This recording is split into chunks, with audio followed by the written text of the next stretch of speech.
Ukraine's independence came in 1991. The Soviet Union had collapsed, and as it splintered, a number of new nations emerged. Ukraine was one of the largest. Its population was 52 million. It was 1,200 kilometers from east to west. And as democracy moved east, this was a moment of optimism. In 1991, Ukrainians celebrated their first election. The US called it momentous. But for all the enthusiasm, democracy couldn't change Ukraine's geography or its history. To the east was Russia. To the west was Poland, Slovakia and Hungary. All three had communist past. By 2004, all three had joined the European Union.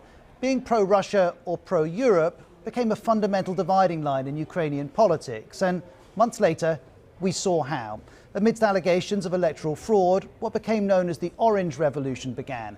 And two men were the focus. Viktor Yanukovych, who was pro-Russia and who'd initially been declared the winner, and Viktor Yushchenko, here on the right, who was pro-Europe and would become president after a new vote.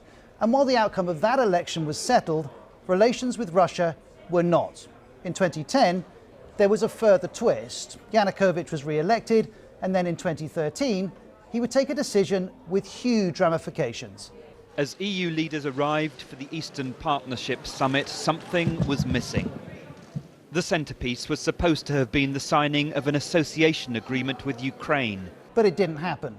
Under pressure from Russia, Yanukovych walked away from that deal with the EU, and another revolution would begin.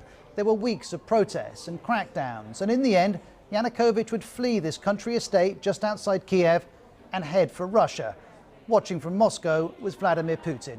This was his cue to act. First, Russia annexed Crimea from Ukraine. It's a peninsula on the Black Sea. Weeks later, pro-Russia rebels seized two regions in the east of Ukraine.